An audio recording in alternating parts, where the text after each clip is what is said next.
Okay, I think because we have a packed session tonight, I think we're gonna make a start. So I want to welcome everyone tonight to this great story with a case study from Perth. And I'm really, really happy to have someone joined us directly here. And it's a perspective tonight from a homeowner who went through the entire journey and who will give us a great spill of how he did it and what he achieved actually with a healthy, comfortable, and cost-efficient multi-generational solution. So before we jump in, I want you to do an acknowledgement of country. In the spirit of reconciliation, Evitat acknowledges the traditional custodian of country throughout Australia and their connections to land, sea, and community. We pay our respect to their elders, past, present, and also emerging, and extend that respect to all Aboriginal and Torres Strait Islander people today. We are here in particular to listen, learn, and build a future together. So I want to welcome Brad from Perth on that amazing journey, actually renovating actually through two projects. So I will give you in a few seconds the opportunity to introduce yourself as well. And Simona Schenkel, who is our passive house expert. And she has been working in that sector for many, many years with more than 300 efficient, healthy homes for Australian clients. I also want to welcome Danielle, who is my helping hand in the back and going to take also any questions or anything you want to maybe put forward within that conversation. So feel free to post anything. And he will also capture some feedback around surveys as well. So, Brad, maybe give us a little bit of some background information about yourself, where your journey started, and then we will lead into the entire project. Yeah, so I suppose just way of introduction, I'm not a builder, I'm not a house designer, I've got no sort of link into the housing industry. But over probably about 20 years ago, we started to think about building a house. And so like most people, young, or not young couple, we were sort of in our 30s at that stage, mid-30s, we decided that we'd build a spec home, just cheapy on a block of land and sort of go from there. But as I do, I got involved in it a bit more and I started to think about it. I thought, what do I really want to achieve out of this one? Something that was comfortable, was orientation was right. And so I just started to read some information and listen to the experts, which you guys are, I'm not, and largely started to put it together. And then we initially built a house about in 2006. Very lucky to get a builder who was happy to help me out. We self-built that one, but we actually had a builder that largely project managed it for us all the way through in conjunction with my wife. And we ended up with what I thought was a really good product at the end of the day. And it was just a cottage style home, stick frame place with good insulation. And I know it had good insulation because I did it myself all the way through. So that was sort of where it started. And then over the last 15 years, I've just been thinking about it and really mulling it over my head what we could do if we were to ever shift somewhere. And then eventually that opportunity came. We put the house up for sale, sold it in one weekend, and then largely moved from that one house into my mother-in-law's house, which was 2 doors down from us, which was an old cottage, but it was a coffee rock or a stone building, extremely cold all year round. Not so bad in summer because it gets to 40 odd degrees in Perth, but in winter it was 4 degrees inside the house, and I monitored that because I had some monitoring kit. So I was monitoring that throughout the winter, and it was just terrible. It was the worst experience of my life. It was like living in a tent for most of it. And we had non-stop air conditioning running pretty much all the year long, whether it was hot or it was cold, because it just, once the house heated up, you couldn't cool it down. And once it cooled down, you couldn't heat it up. So it was just, that was sort of where it started. And my main focus, I just really wanted to be comfortable. As you said, we've got a multi-generational family. So my mother-in-law, who's 89 years old, I've got we had 3 young men living with us at the time. So 2 of my boys and another young man who was living with us, and my wife. So there was a fair few of us packed into the one house. So we thought we'd go something slightly bigger. Probably a little bit. We jumped the gun because it took us. By the time we built the house, 2 of them had gone. So but that's the way it works, unfortunately. So Yeah. that's where I've come from. So that was that. Really, I just wanted something that was comfortable. Probably was going to cost us less, and those key things of comfort, cost, and then I had that climate emergency stuff in the back of my mind, and I'm thinking, well, how do we do this and we don't cause problems for the environment? Let's try and build something that's going to be sustainable, or as good as I can get for the money that I've got going forward. So that's really, where I started and why I'm here now. Yeah, absolute amazing. And yeah, I think in terms of goal settings, I've captured it a little bit.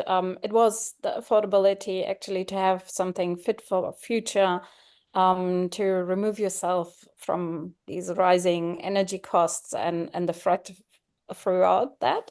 But also what I personally really think is a great purpose as well is to build with a small environmental impact, and how that unfolds and what that means. That's exactly something also to go through the build process and then discover actually these moments of decisions and how they can, have a great small footprint, maybe from the design perspective, materials, and the overall actually efficiency of your home. So it's a really big topic because everything we do now can actually contribute to climate solutions. And every time we make these decisions, these big decisions in our life, it's a great opportunity to think very much future driven and make these conscious choices. So it's a great way to look at it and to set clear goals and objectives. And I think, Brad, when we just tapped into this, did it like for you, because you had something built earlier, like there was also a journey actually of education involved.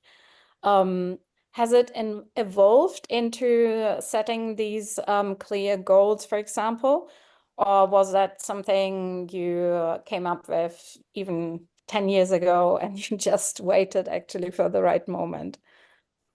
Yeah, I think of it, for me, it was just it was an awakening. As the more and more I learned about, we've sort of gone the whole hog pretty much. I was lucky that the time that I was able to do that, and we were able to actually transition to electric car, batteries in the house, solar, massive. I tried to put as much solar on the roof. So it was a bit of an awakening over a period of time, and then it sort of got to a culminating point. And luckily for me, we sold our house at a really good time in the marketplace. So it coincided with additional building costs as well, but it gave me the opportunity to test out a lot of this sort of stuff. Whereas I know that people are working to a budget, and we were sort of in that same position as well for a very, very long time. And I always wanted solar, I always wanted double glazing, I always wanted all these sorts of things, but I just couldn't afford it. So when it eventually got to that point where we were going to do a new build, we thought, well, this is the chance we get, so why don't we make the best opportunity out of this that we can?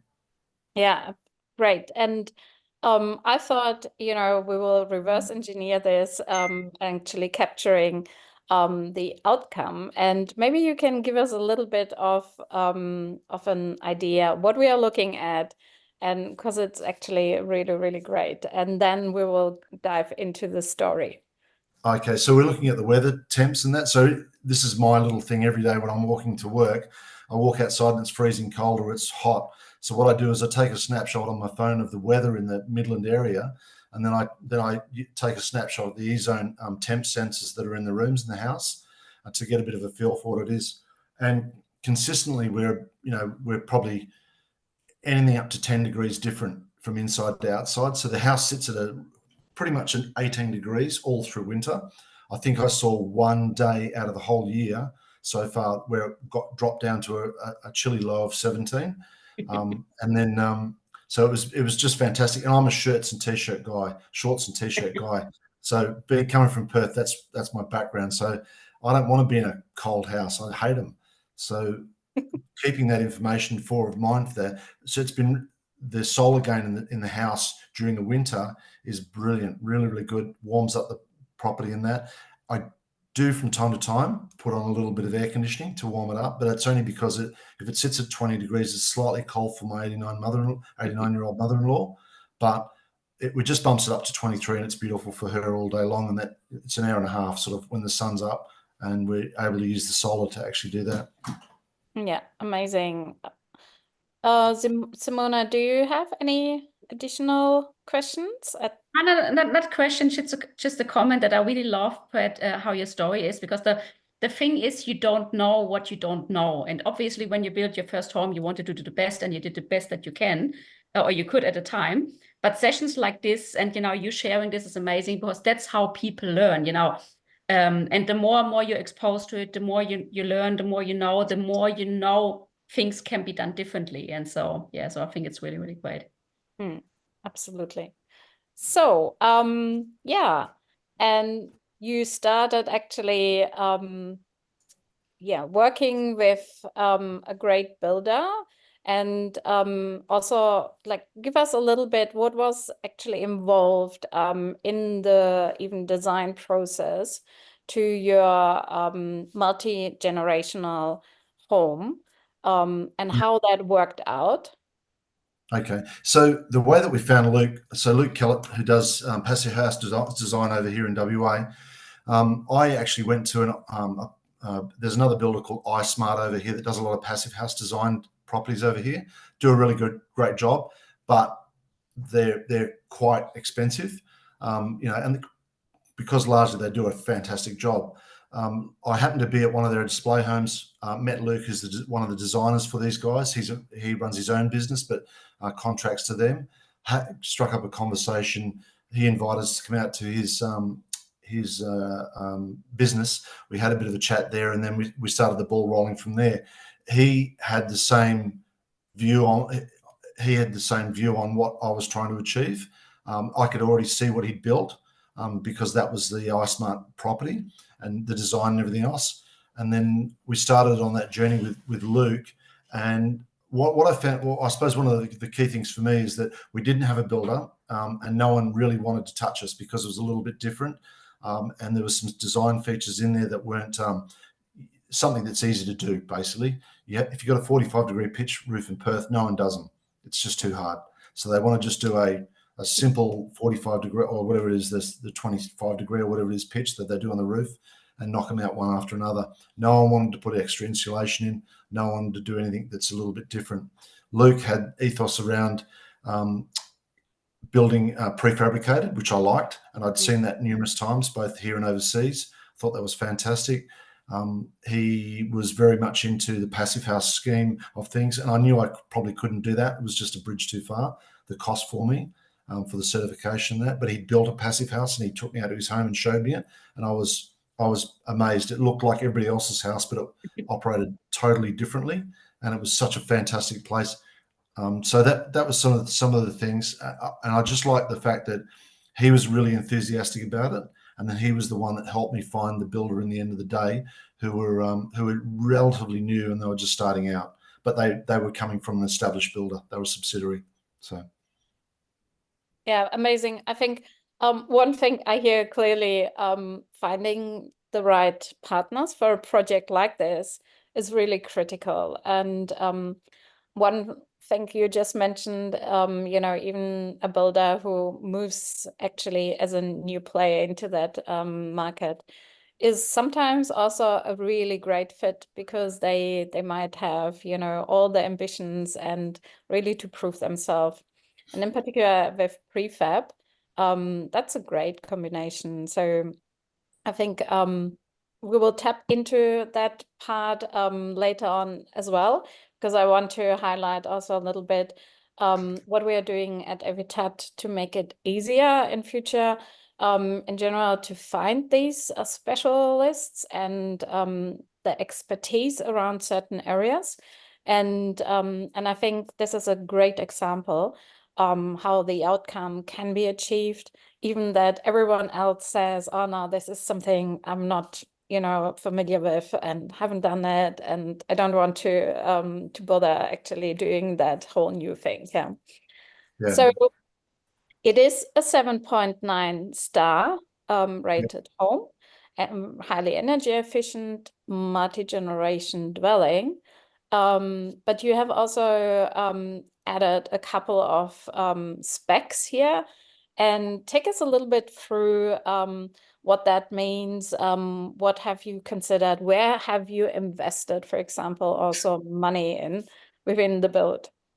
So I already had the ethos about the building fabric right up front. So I really wanted to do that as good as possible. And if I couldn't afford solar and other bits and pieces afterwards, well, that was fine by me, because I could add that later on down the track. So when I started talking to Kellett Design in that, they were right on board straight away. So instead of a 90mm frame, we went to 120mm frame. We could do 3.2 R3.2 on the walls, and we did 4 in the ceiling and the roof and that.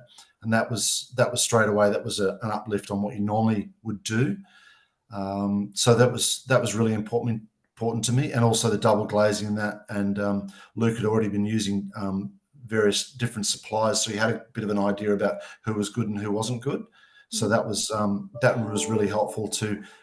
I knew it wasn't going to be passive house standard, but we were trying to get it as close as possible within the available budget, and I think we've done a really, really good job with that.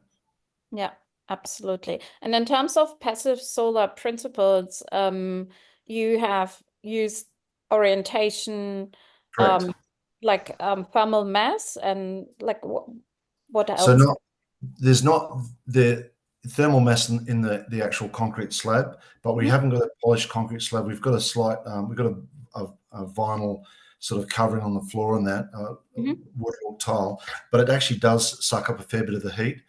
So in winter, especially with all the blinds up and the curtains open, it really warms up the actual house, and that acts as the heat bank for the rest of the house throughout the rest of the night. So it's really comfortable.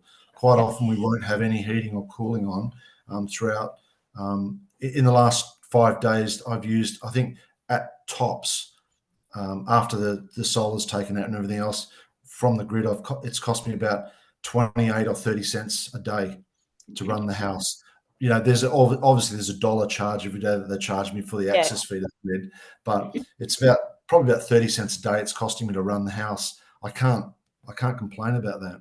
So yeah, it's one of those, and that's with charging the car as well. So have you used some shading strategies, or how do you cope in summer? We have initially, so we've used deciduous trees, but the trees are only quite small at this stage, and we've used umbrias on the windows. So that was part of the design strategy, and that's worked quite well. We have got a lot of north facing glazing, and we're still yet to sort of. In the prior year, we didn't have blinds or curtains. This year, we've put all that in and subsequently. So we're waiting to see whether that'll make much of a difference, because we were getting up to sort of 28, 29 degrees, inside the house, and you would have to turn on the air conditioner. But because of being a framed house, as soon as the sun goes down, there's no heat in the house. It doesn't retain that. It did retain it in the slab though. So this year, I'm hoping that with the blinds shading, that thermal gain in the actual slab will actually reduce that this year. So we'll actually reduce the amount of heat load that we have inside the house. And also the trees are growing as you speak. They're getting bigger. So in the next, I'd say 2 to 3 years, and we bought reasonably large trees anyway, we should have good shading in those areas that are getting most of the sun. And then in the winter, they drop all the leaves, so all the sun just comes straight through. Yeah, brilliant. Part of your build was prefab, and you have captured that particular through these photos and the bin. So tell us a little bit what that actually means in terms of time frames, but also less construction waste, and how it all worked together. Yeah, so they built the house in 3 days effectively. So The only thing they couldn't do, normally they would do a truss frame roof, and it would be prefabbed in the factory and that. But because of this pitch, the roof, they weren't. They had to do it on site. So the house itself, very, very quick and efficient. We went there and we watched them as they were doing it. Literally watched them as they were knocking out a panel at a time. So the frame that you can see on the left there with a bit of a cutout is the stairs, where the stairs are in the middle of the house. The bin in the middle is the construction waste. For what you saw on the previous slides, where the house was up, that was the bin that they had all the cuts off cuts, because they've measured all this stuff out. They put it into a CAD program, and they know exactly what sort of length of timbers that they require and everything else, so that the offcuts are very, very minimal. And that includes the cladding as well, and any other bits and pieces, the cycling that they put on the wall and that. So that was one thing I was really keen on, is not having too much wastage on site. And they did a fantastic job. And literally everything came from the factory. The slab went down. A couple of weeks later, they rolled up, and the house, as you saw it in one of the earlier pictures, was put up minus the roof within, I think it was a week and a half or something like that, when the whole thing was up. Yeah, that's the one there on the left, where you can see that was what the house looked like after probably about 4 weeks from the time the slab went down. So it was really, really quick. Yeah, that's amazing. And I think even knowing, for example, that you have these short time frames, you are not paying, a ridiculous 30% just which goes to waste and landfill most likely. I think that's a huge contribution actually to a small footprint, environmental, really conscious build and construction way. And whoever can actually do a prefab, I think it's a really, really amazing way to look at it. And I've captured here a diagram which showcases a little bit actually how it saves that time. And we had that in a previous webinar, but it's a really good one to explain a little bit how these different stages work and what gets manufactured off-site and then delivered to the site, and that speeds up the entire construction phase tremendously. And probably also the way how trade gets managed during that construction phase. Yeah. So how long did that actually take to manage even the different trades coming in, coming out? Was that all smooth or? It was there was some quite lengthy delays, particularly in relation to the roof. The roof held us up for a while, but we had periods of time, and I sort of calculated there was about 7 months where there was no real action on site, but still they completed the house within 18 months. We've got houses here that still haven't been completed, and they're not complex at all. They're these spec homes in these large estates, and they're 3 years down the track and they still haven't completed them. So I had no reason to complain at all. And even then, the team was really, really responsive. They were. That's one thing that I'd say about builders. If you're going to look for a builder, find someone who's a bit enthusiastic, who wants to try different things. Because if they're not, walk away, because it's just not going to meet your needs if you're trying to do something like this. Yeah, I think this is a great advice. Find someone who really wants to do it, and who is enthusiastic about these things as well. Because they will put attention to it. They will walk that extra mile to get it delivered, and you need someone who understands that. So I think that's a really great way to look at it. You have completed it also in terms of electrification. You have already mentioned it, a couple of things. Take us a little bit through what happened on that side, and how it also influences maybe your way of using actual energy. And you are definitely completely fossil fuel free, right? Correct. Yeah. That was one of the big struggles that we had during the build. The builder was adamant that we had to have gas. And I said, look, no, I'm not. It's just, I had to explain to him that I was paying for this and that it was not going to go in. They weren't going to run a line in. They weren't going to run it off the street. I said, no, it's just not going to happen. So they really struggle with that aspect because everyone gets gas here.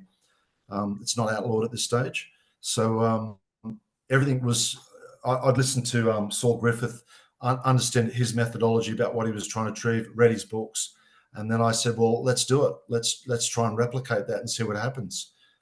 So just as a thing for people who are listening in and that, this house is 100 square meters bigger than my last house. And when I did the analysis from my last house to this house, I'm using, and remembering I'm running an electric car that does 15,000 Ks a year, but I've got solar and I've got a battery. So yes, that has a big impact on this. We don't skimp on any energy. Some days we can use 60 kilowatts a day if we're really running the air conditioner up really hard. We use half of the energy, pay for half of the energy that we did in our former house with a 100 square meter bigger house and running a car for 15,000 kilometers a year. It's significantly different. I just don't understand why people don't do it. I know it's money. I get that, but I just don't understand people who, in my situation, maybe their second or their third home, yes, build smaller, but why wouldn't you do it? And it's a much better experience as well too. It's much more comfortable. Cooking is better on induction. I didn't realize that until I'd used it. So it's all around, it's a much better experience. We always have hot water. It's always nice and temperate inside the house. It's just a no-brainer for me at the end of the day. Yeah. Can I just ask, it's a multi-generational dwelling, and Yep. can you just explain a little bit what that means actually in terms of, is it multiple homes on one side, or are they all interconnected? How does it look like? It's there's sort of we have a heritage requirement in the area, so we sort of had to break it up. We couldn't have a double story at the front, so we've got a double story at the back, and that was set up literally for the three boys. So we always made sure that we had enough room for the three boys if at any stage they wanted to come home. We've still got one of the boys with us. The front of the house was designed specifically around my mother-in-law, mostly around, so it's got extra wide hallways so you can get it's wheelchair accessible. We've got the shower is probably the best feature in the whole house, which is funny to say that, but it's really wide. It's probably 1.5 meters wide, and that was in part because of we were trying to get an outcome for a wheelchair accessible for her, and it's at level so you can get in and out quite easily with the wheelchair, and it's just a really comfortable house for her. It's really accessible for her. So that as she's getting older, we have made sure that she can move around the house and be very comfortable. If she has to be in a wheelchair, then that's something that we can quite easily accommodate with this home in the way that we've designed it. Amazing. Simone, do you have any particular questions at this? Yes, I think I would like to ask a little bit about the prefabrication system in itself. Can you maybe explain what was prefabricated? We saw before a little bit, was it kind of the frames and insulation, or what actually came to site, or what did they still do inside? So it's largely framing and the cladding on the outside with the frames already put in. So the window frames I think were pre-installed. Then they put the glass in subsequently when they got on site later on. But and they didn't go in until the actual roof was on as well as the glass. But they had tried previously when I'd spoken to the designers out there. I don't know if for some reason they're all Irish, these guys who do the passive house stuff over here. I'm not too sure why that is in Perth, but they seem to be. Quite a few. Yeah, there's lots of them there, so I don't know why. But anyway, all good guys. But they had tried the insulation in the walls prior to coming out, but they found that due to delays with trade and everything else, that the insulation was being damaged. So they ended up putting the insulation in later. So largely it was just the wall frame with the cladding on the outside and sarking in that. So that was largely how it turned up. And then, went in really, really quickly though. That I was, from 1 minute where you've got a slab on the ground to the next minute when you've got a house, it was really quite surprising how fast it went in. Now that's great. And a couple more questions for you. I mean, you talked a little bit already about your builder, that he was great. But, you know, so the first question is, you know, how many builders did you actually speak to before finding him? And can you give some advice, you know, for anyone who listens in, you know, renovators or new builders, what are some things, you know, you should ask the builder before signing the contract? So, you know, what are some things you should consider before? Yeah, I think when we started to designing, when Luke had specified a number of different things throughout the build, and we got a little bit of pushback at first from the team at Inca, because it wasn't standard here. So no one does slab insulation here, or the edge slab insulation wasn't under the slab, but just on the edge. And Luke had sort of convinced me that that was a good idea, and we'd get a slight performance improvement. So I thought, well, see how much it costs. So when we were talking through those additional features, and I probably didn't really understand it as well as I should have at the time, but when you're speaking to your builder, talk about those things that are probably not normally standard and see what their reaction is to that. If they're open to doing it, then I would say that you'll probably have a good relationship. But as soon as they start to talk you out of it, gas is better, you don't need that insulation there. What's the point? Just have a 90mm frame. It's cheaper. It's this, it's that. They sort of miss the point of the ethos of the whole thing. Exactly. And that is about the comfort and the sustainability of it for you for over a longer time. Yep. Now that's a really good point. That's what I typically say as well. You know, ask those questions early, you know, the things that are a little bit different, and be open upfront about things you potentially want to do yourself. Because, you know, I had clients in the past that wanted to do whatever, the painting themselves, or that they, you know, or there might be other things in the house they want to buy or source. All those things you have to check upfront with the builder, you know, or if it's a certain material or prefabrication, you need to know if they're on board, because otherwise you can run into quite some problems. Yeah, definitely. And that was I suppose we had tried several builders by that stage, and Luke had sort of pushed us in the right direction to a few good builders around town. But because it was a building boom, lots of work going on, and they actually said they'd only built in the metro area, which is funny because I'm in the metro area, but they didn't want to come more than 5 kilometres out of the city centre. So they had a lot of work going on. So eventually we found these guys. They were relatively new to the marketplace, sort of your second, third home builder type of style of group. They were doing they bought 50% of a mob called Offsite, who are a pre-manufacturing facility. So the builder owns 50% of the facility that does the offsite construction, and it just all sort of fitted in with what I wanted. And they were hungry for some work. They'd already had some work going, and this was an opportunity for them to showcase something that was a little bit different to people, and they were really enthusiastic. So that sort of really struck a chord with myself.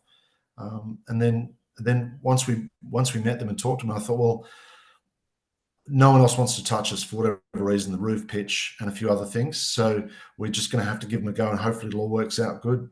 And it did. They were great. You know, you keep on referring to the builder as a he. It was a she. So the general manager is a she. So, that's great. That's great, really, to hear. Brad, in terms of how did you track actually in terms of budget? Big question. And also any advice or learnings here for the audience you could think of how to keep that a little bit aligned and balanced? Definitely per square meter. So think about your house. So it's going to cost you whatever the rate is in your local area for per square meter to build these things. The bigger you go, the more it's going to cost. Simple as that. Yeah. So the smaller and more efficient the house can be, and we're an example of what not to do in that regard. We've gone for a larger house, but my advice would be that be really clear about what you're trying to achieve, and then you'll have to expand and contract the house to make that fit. People are frightened that they don't. I hear this all the time. You have to have a 4-bedroom home, 4-bedroom, 2-bathroom. That's standard. But 99% of the people that I speak to live in a 4-bedroom, 2-bathroom home, and there's only 3 of them or 2 of them. Yeah. So what are they doing? Yeah, I think this is a big topic.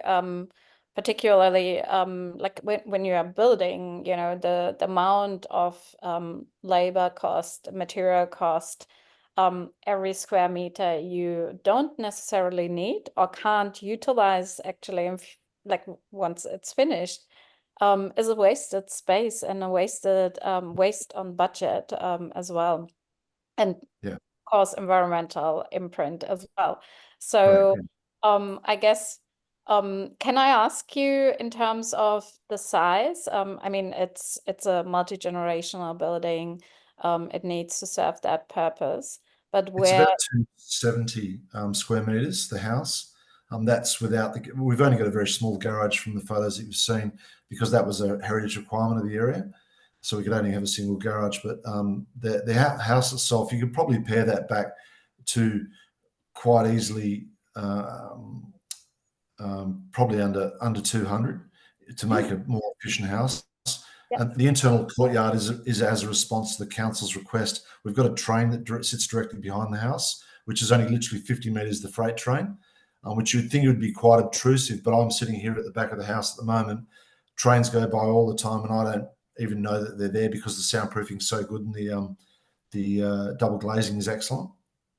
So, yeah, but that's amazing outcome actually, because you definitely don't want to hear that all the time. And I think this is also a real benefit, even to consider the better, like even, you know, passive house, but it doesn't necessarily always mean to need to go to the certification full like standard, but to apply as much as possible, actually give you acoustic, thermal, a really well composed kind of interior space, and all the other benefits actually in terms of cost savings, affordability, and so on. There's also health implications. I mean, I don't want to miss to maybe mention that as well, because Simona, we have been talking a lot about health in general. It is also the ability to regulate actually, even, you know, to open windows when you want, but also to know that there is actually a comfortable indoor air quality. And this is exactly where the well-performing thermal envelope plays a huge role. And because we had also in the past, for example, webinars about tropical design, and sneaked in also that question, you know, is it worth to build? But it is worth when we are considering, for example, even like, for example, environmental impacts like a fire, and you can actually close that off to some degree. You still need to consider, of course, the ventilation aspect, but this is exactly where these kind of quality criteria play a huge difference. And in particular, probably also to elderly people. I don't know how your mother-in-law experiences now, for example, the comfort of the home. it's been transformational for her. I can say that quite openly. When we were living in the previous her old house, she has a bronchial infections, and she was constantly coughing day in, day out. Her quality of life was quite poor in that house. A lot of dust. It was very cold. She's a different person now. I can honestly say that. Right from the first month that we were in the house, she stopped coughing. She's a much happier individual. You know, 89 years old, you want to have a good quality of life, and I believe she's been able to achieve that here. Yeah, amazing. Yeah. That's Simona, amazing. And just speaking of the coughing, so you know, with my personal experience, I'm a big asthma sufferer, but for me, it's mainly the asthma cough as well. And living in a healthy home without mold, for me, was the big difference. So potentially, you know, in the old house, probably there was the dust and the cold and everything, but you might have had some hidden mold somewhere as well. Yeah, I'm sure there was. Yeah, it wasn't. You know, literally, you could poke your finger through the holes in the wall. Pretty much, it was terrible. But yeah. it's been a marked improvement. All right. So just conscious of time, I want to jump actually into the logbook we have prepared with all the specs from Brad's new home and the multi-generational dwelling. So just give me a second and I can just demonstrate that. And also talking really about the benefits of capturing that information, not just as a motivational part, but also even for, whenever you want in future maybe to sell the place, you can demonstrate that at any point. So this is the logbook, and I just need to quickly change here to Brad's home. And we can see here, actually, that's the result of the added specs to the home. So it has a really great balanced improvements in general across these 6 core categories. We measure across healthy, home, comfort, affordability. Affordability means in particular to look into the future and to create a low energy home, so not needing actually even to turn on maybe the air conditioner and heating, cooling, and so on. Efficiency goes across energy and water efficiency. Social environmental conscious decisions are also implemented even in the material choices, but also sometimes in the way how you picture yourself with that built actually within the community, and how much you can even involve the community, for example, with shared produce, with shared fruits, and so on. Carbon emissions is also a big topic, and that definitely goes all into electrification and being fossil fuel free. So Daniel has actually added here the specs from your site, and for example, here you can see all the details. And when we theoretically, if I remove certain things here, for example, like winter solar, if we go with a no, takes a few seconds until we then see some changes as well. If it updates now, I don't know if it's not my internet, it's stuck. So, but this is exactly how easy we can actually add and change certain things. Other things are coming in as validated information as well, and then they contribute continuously to that repository in the logbook, and increasing also the way how you can demonstrate, for example, all these great decisions over time. Because as you might know, you might do actually this one big build, and then let's say in 5 or 10 years time, you're starting actually to adding certain things, improving certain things, or updating certain solutions. So this is all giving you a way actually to manage that, and also to upload documentation, for example, so that you can actually transfer that to a future buyer. The logbook is completely for free, and anyone who wants to start, feel free to sign up. We have created the logbook really as an integral part, also to build up on the relationship between, for example, your professional designer, building designer, and you as a client, to be able actually to get all that documentation straight into your logbook. So Simona, we will get back to your part, yeah. And I just need to share again. Second. I was having a play around in Brad's logbook earlier. I noticed on you need to hit save at the end of the section for the impact tracker to change. Yes. Yeah, it was interesting, Brad. I did some different options if you built to kind of the right size instead, and it was like quite a big swing in a couple of things. You kind of pared back the rooms and everything. So that was interesting to see. Yes, exactly. Not normally something that you can communicate or convey very easily. Yeah.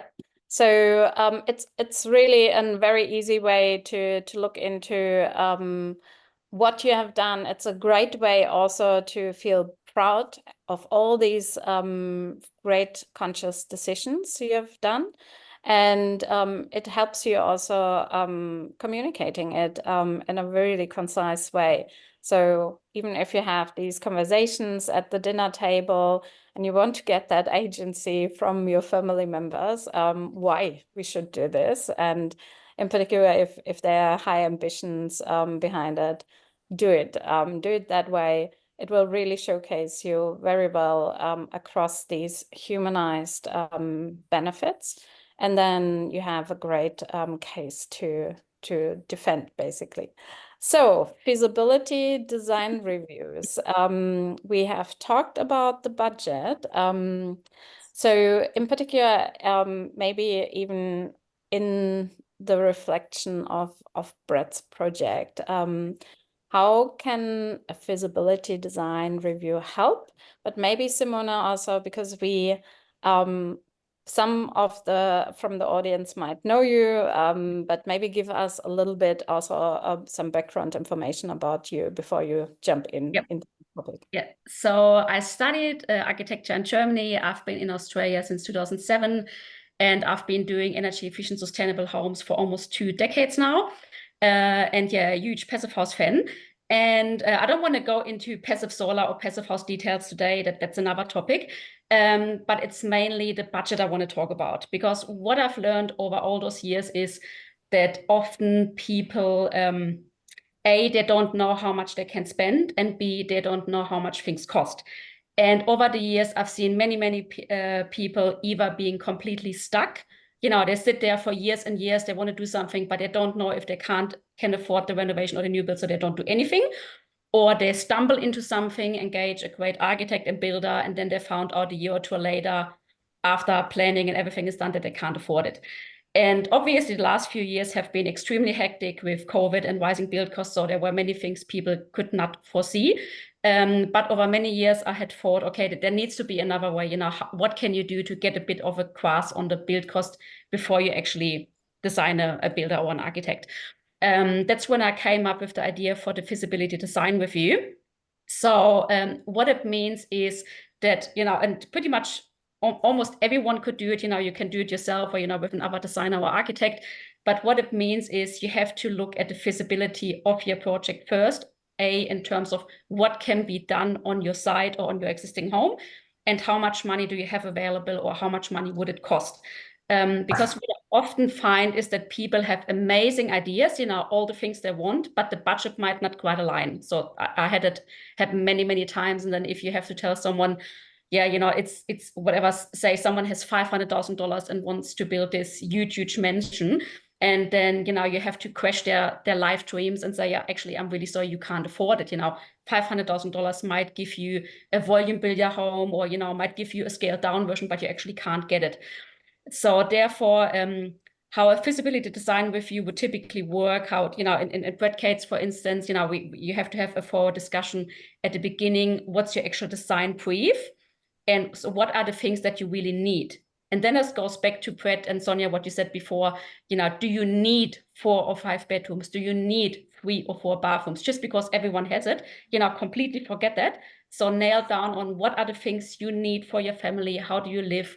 How does the house have to function? You have to get clear on those things. And then you have to be honest about your budget. What is the maximum you can stretch to? But also you have to leave some contingency and a little bit, buffer at the end. So, whatever, if your full on budget is $500,000, then you can't aim for a $500,000 build. You rather have to aim whatever, 400, 450 to leave some buffer. So say, if you know what that money is, then you can start come up with some really basic design. If it's a renovation or extension, you have to think about as well, what are any repairs, maintenance, upgrades, list everything that you want. For a new build, you start with some really basic floor plans. And I'm not talking, not a fully detailed design, but rather rooms go, how big are they, what belongs together, or which rooms are connected. And then when you have something really basic drawn up with all your must-haves and you would like to have, then you start talking with some builders initially to get some feedback. And at that point, you can already, check out, are the builders aligned, or who's interested, or who would be on board of the things you want to do. And you get a bit of some feedback on costing. Having said that, at that stage, it is a bit tricky, because if you only give some sketches to a builder, they can't give you a full price quote. So there's lots of assumptions. And some builders might only give you a single number. Some give you a bit more feedback, but it's not that telling. So therefore, what I recommend at this stage is also going to a quantity surveyor. And again, they have to do lots of assumptions. And you have to pay a bit of money for it, but at least you get a full, document with spreadsheets. What's the allowance for your kitchen, for your external walls, for your cladding, for your roof, for your bathroom, the whole lot. And then you can see, okay, is that actually doable? And in many cases, it might be a harsh reality check, because more often than not, it will cost more than what you want to spend. But then at least you can action it. And I had many cases in the past where we would sit down then and try to make the house a bit smaller, take some things out, or potentially you could stage it, that you say, okay, similar to you, Brad, we could do any solar panels or EV charger later, or that the landscaping could be done later, or are there things maybe I can do myself? Could I do the painting or the kitchen? Lots of things you can investigate. But the idea is that after this initial stage, you have a bit more certainty. What can I actually achieve with my budget? And then best case scenario, you have more confidence and you can go ahead and you engage your architect and your builder and you go ahead. Worst case scenario, and I've seen it in the past as well, that people realized, okay, we actually can't afford what we want to do. So we have to save some more years, or we have to find us a new dream. And, it's not a nice thing you want to find out, but you better find it out early at the start, rather than 2 or 3 years later after you've spent maybe hundreds of thousands of dollars. But it gives you also the opportunity possible to bring in exactly these kind of conversations about size and the sheer amount of materials which go in with rising material costs and the associated labor, or maybe even to consider like even prefab, as we have seen in Brad's example, because it can also optimize, for example, the entire construction process, the time frames to certain phases as well, and make them more economic, viable. So would you say that's an opportunity actually, because of all these probably difficulties in the current market, actually, to have some assurance around the budget and the costs involved, instead of then just being confronted at the end with huge costs and not knowing actually how to handle the whole thing. Definitely. I mean, there can still be some blowouts, you never quite know. And even if you do a feasibility review and you have a rough idea on budget, it can still go up, or things can happen. It's not 100% foolproof, but at least, okay, whatever, if you have a $500,000 budget and say you have 3 builders that come back to you and say, it's around 600, then, okay, if we manage that really carefully and if we reduce it a bit, we can go ahead. But if all the builders come back, or you need 1 million or 1.5 million, then this is not possible. Yeah, absolutely. And the case study from this Brunswick house, I'm not sure if we have the other images as well. It's actually a really interesting project. It's a site in Brunswick. It's a mom and a daughter duo, and the mom wants to split off the back corner of the block, and we're talking about 100 square meter size land, or 107.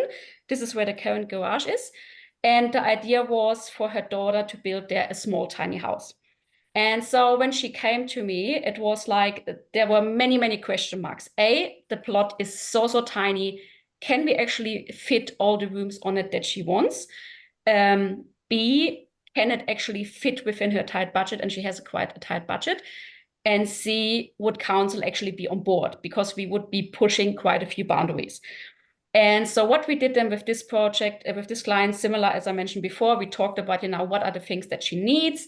And she wanted she needs 3 bedrooms and 2 bathrooms. And she wanted the living areas upstairs that she has a better outlook, and the rooftop terrace where she can actually then get a little bit of light. That were kind of the things she wanted. And then, yeah, we started with some really basic sketches at the beginning. And for this particular project, we engaged really early on a private planner as well, because we knew this project is so unique. There is no point coming up with a design that the client really likes, that the client can afford, and then council would just cut us. So therefore, it kind of went hand in hand. You know, we did our own research. We spoke with the private planner early on. Okay, what do you think is achievable, or where can we push boundaries, or where do we have to be mindful of? We came up with a bit of a volume plan first. Okay, the house could roughly sit here. Then we started working on the floor plan. And then once we had the floor plans roughly drawn up, then we went to the builders. And I must say we were quite nervous because, yeah, it's such a unique project. But then I think we had 3 or 4 builders come back, and they all said, yeah, within whatever was on budget, or maybe $50,000 over what the client wanted to spend. And then she was like, oh yeah, okay, I'm confident, you know, let's go ahead. So at the moment with this project, we are just about to launch town planning for this project. Nice. This is actually really great. And it taps also into that new opened up possibility, I guess, to utilize existing small backyard spaces for additional dwellings, which is such a great way actually to utilize available land for additional housing opportunities. And hopefully we will see these kind of concept actually being picked up and adapted more often. We know these kind of concepts also from Europe. There's a whole lot, and even in Japan, there's a whole lot of amazing concepts for very, it feels actually spacious if it's well designed, a small space. And I actually don't want even to say that anything, you know, like I grew up as a family of 3 in 65, 70 square meters most of my childhood, and it was totally fine. There was never a question that it was too small or anything. So I guess it's also coming back to the well-designed spaces and how it works. And I think we should look more often into opportunities to create actually from the design point something which really utilizes that space in a very nice way. And it's possible. It's definitely possible. And like Brad also mentioned, he could, like, if he would, you know, redesign that or take on that journey again, he could even think of making it smaller, because it will still fit and suit the purpose of the occupants even of today. So I think this is a great way to look at it. And it's a nice way also to think suburban locations have good access to public transport, to other infrastructures around. So it's a big opportunity to look into this kind of just thing. with that, Sonia, as well too, just something that I haven't told you about. The reason why I bought the block, it's obviously right behind a train line, but it's 6-minute walk to a train line. So I got rid of one of my cars as well. So, oh, wow. Okay. Yeah, one of the cars is gone. So there's straight away registration, insurance, all the fuel for that as well. So I catch the train constantly now, and I'm getting my 7,000-8,000 steps a day. But that's perfect, I have to say. And we have even a section in the logbook to attribute exactly to this. If you can utilize public transport and you can ditch your car, that actually adds a whole lot in terms of even like I think even on carbon contributions, because you are actually avoiding it completely. Look at, you know, you're not actually buying into something new. You're utilizing the public transport. It's a shared infrastructure resource. And that's a great way. So I love that.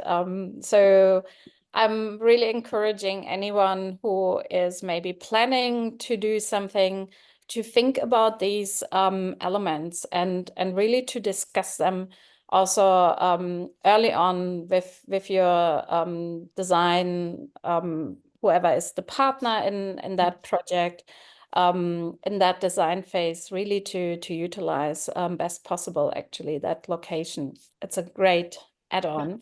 But one thing what I wanted to mention as well, you know, for anyone who's thinking about building or renovating, because what I learned over the year is that many clients, they want to hold back on their budget. You know, they don't want to say to the builder what their actual budget is, because they think, oh, if I tell them my budget is such and such, they're just going to, you know, use that, and you know, it can't get any cheaper.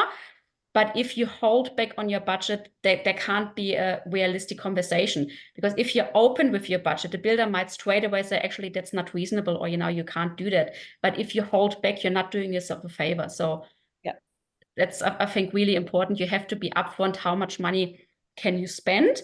And also you have to see if the builder is willing to help you make that budget work. Because some builders might just say, no, actually, that's not doable. And another one might say, actually, you know, if we change the cladding type, if we change this, if we change that, you don't have to make the house half the size, but, you know, if we tweak a little bit here and there, we can make it work. But there's quite a bit of work and time involved for a builder to do this with you. So they have to put in the effort. So if they're not interested in doing that, it's probably the wrong builder as well. Yeah.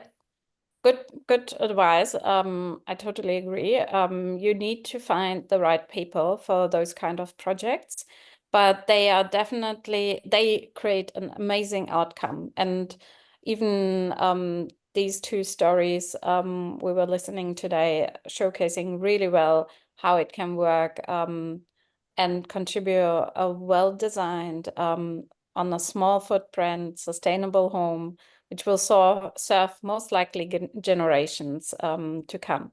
So it's a really beautiful way and look out. On that note, I want to highlight also how we work actually to support these kind of projects. First of all, we have like a kind of market and product database. What that means in details is every single manufacturer or even supplier onboarded, every service provider, and even professional is vetted. So they do need, in particular around materials and products, they do need to provide evidence around their sustainability claims. And we collect that evidence and make it accessible.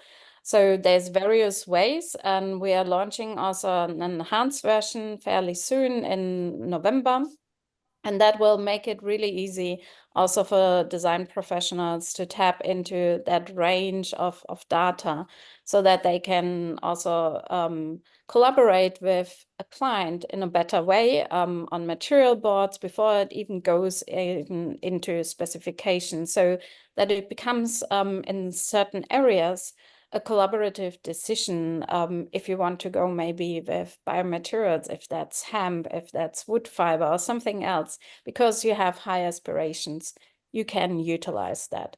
And the integrated logbook, of course, is another element to our platform solution, which really nicely demonstrates for any future buyer, but also motivates homeowner in general to stick on that journey, because it gives them a great way to talk about these improvements and investments in their home.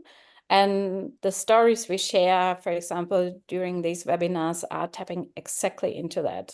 So feel free to start to explore Evitat. And we are releasing also an entire new area for professionals, means design professionals and builders, to again have a range of features and tools at hand to make sustainability-centric projects really standard and support them in that journey, but also giving actually new ways of collaboration with clients and also with material suppliers. So these webinars are now, from now on, proudly supported also by Momentum Energy. And I want to highlight that because they are a great partner to us and renewable energy provider in the market. So we are really thankful for everyone who has attended tonight. And I can only encourage you, if you are planning, for example, a project, feel free to explore Evitat. Feel free also to explore the professionals listed on Evitat. We are growing with every new addition to it. And for example, Simone is also part of that ecosystem. And we have, we will soon also have even passive house experts in Perth. So I'm really excited about that introduction as well.